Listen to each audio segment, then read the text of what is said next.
अस्सलाम वालेकुम। हम 10th क्लास की फ़िज़िक्स का चैप्टर नंबर 10 पढ़ रहे थे जिसका नाम था simple harmonic motion and waves. तो इसका जो पहला पोर्शन है सिंपल हार्मोनिक मोशन वो हमने कंप्लीट कर लिया। आज हमने इसका सेकंड जो पोर्शन है वो स्टार्ट करना है जो कि है वेव्स के बारे में। तो इसका जो पहला आर्टिकल है वो हमारे पास है वेव मोशन। तो वेव मोशन को समझने के लिए हम एग्जाम्पल से स्टार्ट करेंगे, तो फिर आहिस्ता आहिस्ता हम इसकी डेफिनेशन की तरफ जाएंगे। तो इसको समझने के लिए सबसे पहले जो मैं एग्जांपल कंसीडर कर रहा हूँ वो हमारे पास है वाटर वेव्स। लेट्स से कि आप एक पॉन्ड के पास खड़े हैं, एक पॉन्ड है जिसके अंदर पानी है, तो आपने इसके अंदर एक स्टोन जो है वो थ्रो किया है। स्टोन लेट्स से इसके सेंटर के ऊपर आगे गिरा है। अब जब ये स्टोन इसके अंदर आगे गिरा तो स्टोन ने एक डिस्टर्बेंस जो है वो क्रिएट कर दी। जिसके बाद सिचुएशन क्या बनेगी, सिचुएशन कुछ इस तरह की बनेगी कि ये जो स्टोन जिस पॉइंट के ऊपर ड्रॉप हुआ उसके इर्द गिर्द जो वाटर के मालिक्यूल्स होंगे उसके अंदर एक डिस्टर्बेंस आएगी, जिसकी वजह से वो जो वाटर के मालिक्यूल्स होंगे वो अप एंड डाउन मोशन जो होगी वो स्टार्ट कर देंगे। अब वो जो वाटर के मालिक्यूल्स हैं इसके सराउंडिंग एरिया के अंदर वो अपनी जगह के ऊपर ही अप एंड डाउन मोशन करेंगे, अपनी जगह छोड़ के दूसरी जगह पे शिफ्ट नहीं होंगे। अब जब इनके अंदर डिस्टर्बेंस आई इन पॉइंट्स के अंदर, इन मालिक्यूल्स के अंदर, तो क्या होगा, ये अपनी जो डिस्टर्बेंस है उसको नेक्स्ट जो इनके साथ वाले वाटर के मालिक्यूल्स होंगे उनकी तरफ ट्रांसफ़र करेंगे। इसकी वजह से हमारी जो वेव होगी वो बाहर की तरफ स्प्रेड करना शुरू हो जाएगी।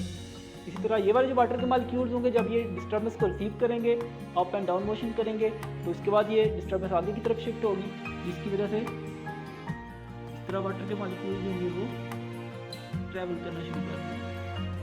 अब हमारी जो वेव है उसने क्या किया, इस पॉइंट से डिस्टर्बेंस स्टार्ट हुई सेंटर वाले पॉइंट से, और ये आहिस्ता आहिस्ता डिस्टर्बेंस जो है वो एंड्स की तरफ या पॉइंट के किनारों की तरफ जो है वो फैलना शुरू हो गया।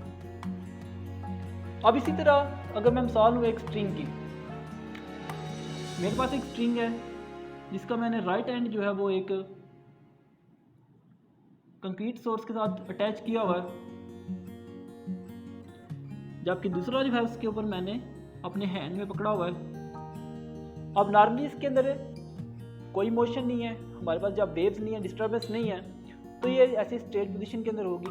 लेकिन मैं अगर इस एंड से इसको एक जर्क दूं, जब मैं जर्क दूंगा तो उस जर्क की वजह से इसके जो मालिक्यूल्स होंगे वो डिसलोकेट होंगे। लेट्स से इधर से जो मालिक्यूल डिसलोकेट हुए वो अपवर्ड डायरेक्शन के अंदर हुए, उसके बाद ये डाउनवर्ड में, अपवर्ड में, इस तरह ये जो डिस्टर्बेंस होगी वो ट्रैवल करना शुरू कर देगी। अब ये जो मालिक्यूल्स हैं हमारी रोप के, ये कैसी मोशन कर रहे हैं, up and down. One time ये अप करते हैं, इसके साथ वाले मालिक्यूल डाउन करते हैं, फिर ये डाउन करेगा, ये वाले मालिक्यूल जो होंगे वो अप मोशन करेंगे। अब एनर्जी जो थी वो इस पॉइंट पे जो कि हैंड ने इस रोप को दी है वो एनर्जी ट्रांसफ़र होके हमारा जो कंक्रीट सोर्स है उसके पास पहुंच जाएगी। अब इधर से हमने क्या रिजल्ट जो है वो निकाला। पहली बात तो ये है कि वेव्स जो होती हैं वो वाइब्रेटरी डिस्टर्बेंस होती है। क्यों? क्योंकि हमारी जो मालिक्यूल्स हैं इस रोप की अगर मैं बात करूं तो रोप के जो मालिक्यूल्स हैं वो एक दफ़ा अपवर्ड मोशन कर रहे हैं, एक दफ़ा डाउनवर्ड मोशन कर रहे हैं, लाइक दिस। और ये एक ही पाथ है जिसके ऊपर अपनी मोशन को ये रिपीट कर रहे हैं, इसलिए हम इसकी मोशन को नाम देते हैं, ये क्या है, वाइब्रेटरी मोशन है। दूसरी बात ये है wave motion is a vibratory disturbance. Vibratory disturbance को हमने डिस्कस कर लिया through a medium in which energy is transferred from one point to another when there is no direct contact between them।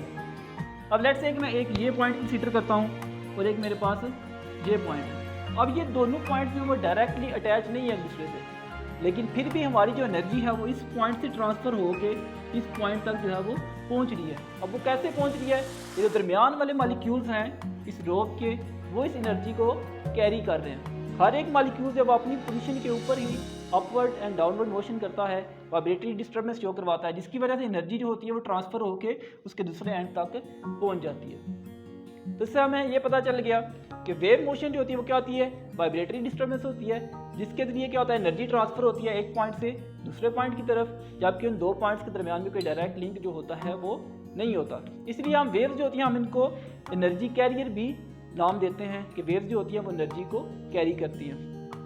अब एक बात कि हमारे पास वेव्स जो होती हैं एनर्जी तो कैरी करती हैं लेकिन मैटर को ट्रांसफ़र नहीं करती। वो कैसे? मैंने आपको बताया कि हमारे पास जो मालिक्यूल्स हैं, वाटर के मालिक्यूल्स हैं या इसे रोप के मालिक्यूल्स हैं, वो अपनी जगह पे तो अपवर्ड एंड डाउनवर्ड मोशन करते हैं, लेकिन जैसे ही वेव्स खत्म होती हैं वो अपनी रेस्ट पोजीशन के ऊपर या अपनी मीन पोजीशन के ऊपर वापस आ जाते हैं, वो अपनी जगह को छोड़ के दूसरी जगह पे शिफ्ट नहीं होते। इसकी मिसाल को देने के इसको समझने के लिए एक मिसाल अगर ले लें हम, ये वाटर की माल जो वेव्स हमने क्रिएट की थी, इनके रास्ते के अंदर हम एक स्टोन का पीस रख दें।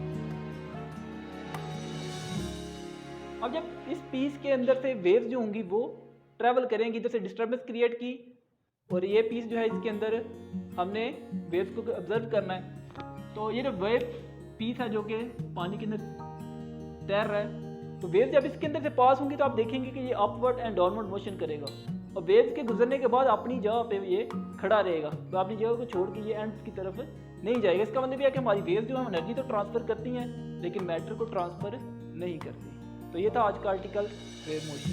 अल्लाह हाफ़िज़।